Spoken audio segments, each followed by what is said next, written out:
হয় চাওক বৰপেটা লোকসভা সমষ্টিৰ অন্তৰ্গত নলবাৰী বিধানসভা সমষ্টিত আজিৰ দিনটো দেখিবলৈ পোৱা গৈছে নলবাৰী বিধানসভা সমষ্টিৰ স্থানীয় বিধায়ক তথা কেবিনেট মন্ত্ৰী জয়ন্ত মল্ল বৰুৱাই এক বিশাল ৰোড শ্ব' কৰি আগবঢ়া পৰিলক্ষিত হৈছে।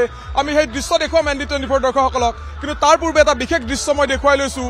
এই ৰোড শ্ব'ৰ সন্মুখভাগত এই ধৰণে এগৰাকী দিব্যাংগ ব্যক্তি তেখেতো ওলাই আহিছে আৰু প্ৰধানমন্ত্ৰীগৰাকীক তেখেতে তৃতীয়বাৰৰ বাবে প্ৰধানমন্ত্ৰী আসনত অধিষ্ঠিত হোৱাটো বিচাৰোঁ বুলি কৈছে, সেই কথা আমাক জনাইছে। আপুনি ওলাই আহিছে, কি ক'ব? তৃতীয়বাৰৰ বাবে দেশৰ প্ৰধানমন্ত্ৰী নৰেন্দ্ৰ মোদী হোৱাটো বিচাৰি বুলি আপুনি কৈছে আৰু এই ৰোড শ্ব'ত আপুনি অংশ লৈছে। আমাক মোদী চৰকাৰ লাগে, মোদী চৰকাৰ লাগে, আমাক বিজেপি চৰকাৰ লাগে। বহুত পৰিৱৰ্তন আছে দেশে বহুত বস্তু পাইছে আৰু এতিয়াও পাব। আমি আছোঁ, চিন্তা নালাগে, আমি আছোঁ। আমাক নতুন চৰকাৰ লাগে, আকৌ এবাৰ মোদী চৰকাৰ। আচলতে এই ধৰণে দিব্যাংগ ব্যক্তিগৰাকীয়ে এই বিশাল ৰোড শ্ব'ৰ সন্মুখভাগত তেখেতে আগবঢ়া পৰিলক্ষিত হৈছে। পিছফালৰ দৃশ্যটো মই দেখুৱাম। হাজাৰ হাজাৰ অগপ বিজেপি UPPL মিত্ৰজোঁটৰ নেতাকৰ্মী এই ধৰণে আগবঢ়া পৰিলক্ষিত হৈছে। আমি পোনপটীয়াকৈ এই দৃশ্য দেখুৱাই আছোঁ নলবাৰীৰ পৰা, আৰু নলবাৰীত আজিৰ দিনটোত দেখিবলৈ পোৱা গৈছে মন্ত্ৰী জয়ন্ত মল্ল বৰুৱাই এক বিশাল ৰোড শ্ব' কৰি আগবঢ়া পৰিলক্ষিত হৈছে। আমি দৃশ্যসমূহ দেখুৱাম, কথা পাতিম, কাৰণ 7 মে'ত যি ভোটগ্ৰহণ অনুষ্ঠিত হ'বলগীয়া বৰপেটা লোকসভা সমষ্টিৰ বিজেপি মিত্ৰজোঁটৰ প্ৰাৰ্থী ফণীভূষণ চৌধুৰীৰ হৈ এই ধৰণে যুৱতী আয়তী সকলো ওলাই আহি নাচি নাচি আগবঢ়া পৰিলক্ষিত।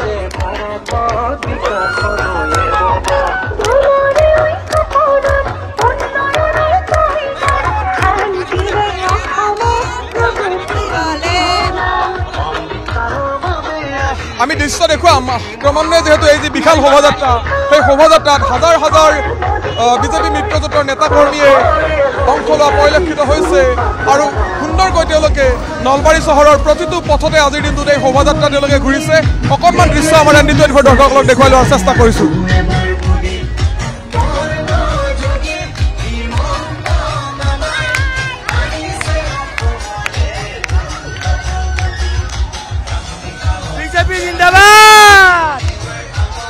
আৰু এই ধৰণে দেখিবলৈ পোৱা গৈছে মন্ত্ৰীগৰাকীৰ যি বিশাল শোভাযাত্ৰা, সেই শোভাযাত্ৰা আগবঢ়া পৰিলক্ষিত হৈছে।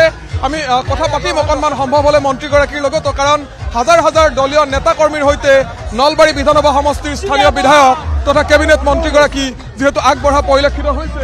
আমি পোনপটীয়াকৈ এই দৃশ্য দেখুৱাম আমাৰ ND24 দৰ্শকসকলক। অকণমান যদি সম্ভৱ হয় আমি কথা পাতিম। হাজাৰ হাজাৰ যি বিজেপি মিত্ৰজোঁটৰ দলীয় নেতাকৰ্মী এই ধৰণে অংশ লোৱা পৰিলক্ষিত হৈছে। আমি মন্ত্ৰীগৰাকীৰ সৈতে কিছু কথা পতাৰ চেষ্টা কৰিম, কিন্তু দৃশ্য আমি দেখুৱাই আছোঁ নলবাৰীৰ পৰা। নলবাৰীত যি বিশাল শোভাযাত্ৰা কৰি আগবাঢ়িছে মন্ত্ৰী জয়ন্ত মল্ল বৰুৱা। সম্ভৱ হ'লে অকণমান কথা পাতিম, কি ক'ব বিচাৰিব? আজিৰ দিনটোত হাজাৰ হাজাৰ দলীয় নেতাকৰ্মী ব্যাপক। চাওক, আজি গোটেই নলবাৰী মোদীময় হৈছে। মোদী ডাঙৰীয়াৰ সমৰ্থনত নলবাৰীবাসী ওলাই আহিছে। হিমন্ত বিশ্ব শৰ্মা ডাঙৰীয়াৰ সমৰ্থনত নলবাৰীবাসী ওলাই আহিছে।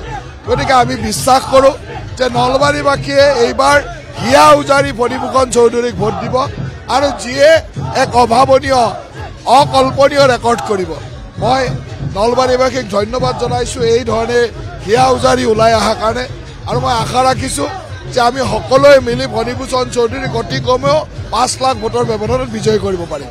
দেখিবলৈ পাইছোঁ সন্মুখভাগত দিব্যাংগ ব্যক্তিসকলে ওলাই আহিছে, তেওঁলোকে বাহনত উঠি দিব্যাংগ ব্যক্তি ওলাই আহিছে। নিশাৰ চাওক, আজি দিব্যাংগসকলৰ কাৰণে মোদী ডাঙৰীয়া হিমন্ত বিশ্ব শৰ্মা ডাঙৰীয়াই ইমানেই কৰিছে যে আজি সেইসকল মানুহে নিজৰ কৃতজ্ঞতা প্ৰকাশ কৰিবলৈ ওলাই আহিছে, আৰু সেইকাৰণে মই ভাবোঁ যে এয়া আমাৰ কাৰণে এটা অত্যন্ত গৌৰৱৰ দিন যে এনেকুৱা ধৰণে আমাক ৰাইজে আশীৰ্বাদ দিছে।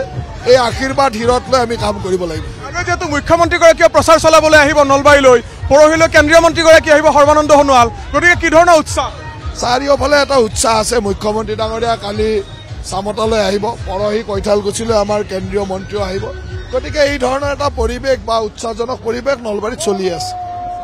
উৎসাহৰ মাজেৰে এই যি বিশাল ৰোড শ্ব', সেই ৰোড শ্ব' আগবঢ়া পৰিলক্ষিত হৈছে। আমি দেখুৱাম, এয়া নলবাৰীৰ পৰা পোনপটীয়াকৈ দৃশ্য দেখুৱাইছোঁ। হাজাৰ হাজাৰ দলীয় নেতাকৰ্মী লগত লৈ মন্ত্ৰী জয়ন্ত মল্ল বৰুৱাই নলবাৰীত বিশাল ৰোড শ্ব' কৰা পৰিলক্ষিত হৈছে। মিত্ৰজোঁটৰ প্ৰাৰ্থী ফণীভূষণ চৌধুৰীৰ হৈ যি নিৰ্বাচনী প্ৰচাৰ, সেই প্ৰচাৰ মন্ত্ৰীগৰাকী চলোৱা পৰিলক্ষিত হৈছে। ঢোলে ডগৰে আচলতে এই যি শোভাযাত্ৰা, সেই শোভাযাত্ৰা এটা উৎসৱমুখী পৰিৱেশ গঢ়ি তোলাৰ চেষ্টা কৰিছে মন্ত্ৰীগৰাকীয়ে। আচলতে নিৰ্বাচন বুলি ক'লেই দেশৰ এটা গণতান্ত্ৰিক সৰ্ববৃহৎ উৎসৱ, আৰু এই উৎসৱত যেন ৰাজনৈতিক দলৰ এই যিসমূহ প্ৰচাৰ কাৰ্য, সেই প্ৰচাৰ কাৰ্যসমূহে যেন আৰু অধিক মাত্ৰা ইয়াৰ বৃদ্ধি কৰা পৰিলক্ষিত হয়। আমি এই ধৰণে নলবাৰীৰ পৰা পোনপটীয়াকৈ দৃশ্য দেখুৱাইছোঁ ND24 দৰ্শকসকলক।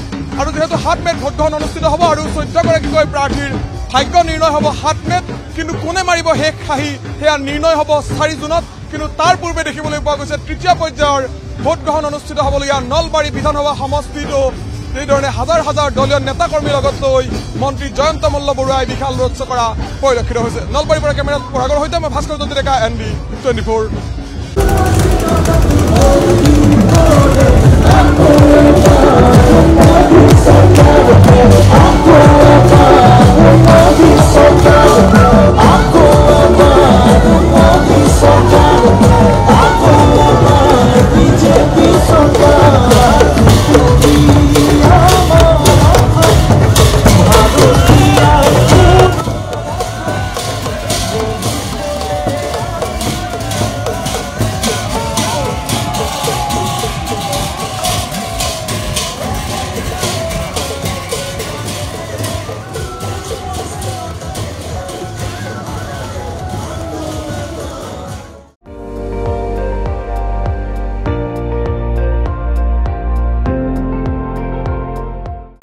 আপুনি চাই আছে ND24 সৰ্বশ্ৰেষ্ঠ নহয় সৰ্বোত্তমৰ দৌৰ